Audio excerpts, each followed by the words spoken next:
Yun, oo nga pala. Excited eh. Ayan, papunta raw kami sa Poca Beach kasi tinawag na... Bakit siya tinawag na Poca Beach? Sa mga shell po, sir. Sa mga shell. Poca shell. Poca shell. Poca shell.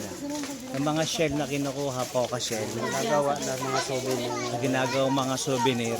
Ayun. Kaya tinawag na Poca Beach. Ayan. Pero part din ng Boracay yan. Oo. Opo. Part ng Ito yung Boracay. ito yung dulo ng Kadban. Kadban from Poca Beach. Ayun. Ayun. Yung Long Beach naman doon sa kabila. Pag galing mo sa Long Beach, dito ka idadrop ng mga paglantaw ka. Dito ka idadrop.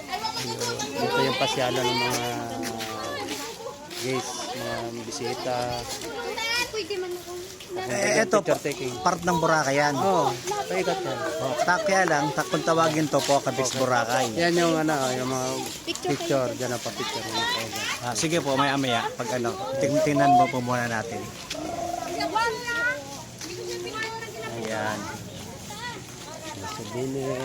Ayan yung mga souvenir. Opo. Ito yung mga Ito yung mga Poca shell pinupunot pass. ng mga Poca.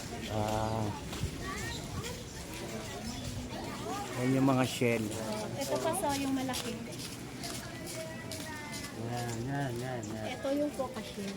Yan yung Poca shell. Ito yung punapulot yan isa-isa sa beach. Bago po. Ito na yun. Ito pa so. Uy, sa walang butas siya. Meron na siyang butas. Meron na Pero siyang yung ibang butas. maliliit wala pa. 900 isa-isa. yan. Ganun po yun. Yan pala yung Ito Poca po yung shell. paso. Yan. Isa-isa. Yan yung Poca shell. Ito yung Poca shell. Oo, kaya kung tawagin ito, Poca Poca Beach Boracay. Opo. Kasi yung mga shell na yan, dito Dito kinukuha. kinukuha. Ayun.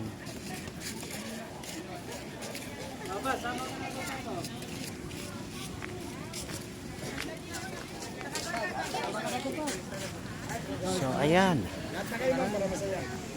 Ayan, oh. Ayan, ayan yung mga kasama natin. Dito sa Poca Beach, Boracay. Ayan.